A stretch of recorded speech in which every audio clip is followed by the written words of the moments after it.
Е се што треба да знаете за папата Лав 14. Роден во 1955 година во САД, Роберт Франсис I студирал математика, а подоцна магистрирал теологија на Католичката теолошка унија во Чикаго. Потоа се преселил во Рим и бил ракоположен за свештеник во 1982 година на 27 годишна возраст. Поминал неколку децении служејќи им на католичките заедници во Перу, прво како професор, а потоа како епископ и добил перуанско државјанство во 2015 година. Течно зборува англиски, шпански, италијански, француски и португалски јазик. Бил поставен за кардинал во 2023 година. That it's not coincidental that Pope Francis chose me. I've been a missionary my whole life and I was working in Peru.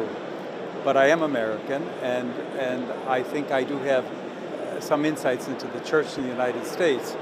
Во мај 2025 година на 69 годишна возраст тој станал првиот перуански папа, како и првиот папа од САД. Сегашниот папа има центристички политички мислења, но го покажа своето негодување кон администрацијата на Трамп. Во февруари тој го нападна потпредседателот на САД J.D. Венс за цитирање на католичката доктрина за да го поддржи откажувањето на странска помош од страна на Вашингтон. И неговата последна активност на X беше да ретвитне порака во која ја критикува Белата куќа за погрешно депортирање на мигрант во Ел Салвадор.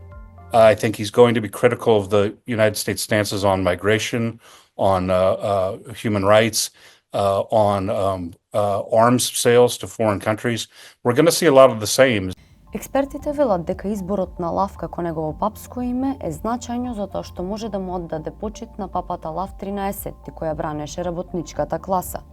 За време на неговото инаугуративно обраќање, папата Лав покажа намера да одржи интернационалистички фокус и покрај тоа што има длабоки корени во Соединетите Американски држави.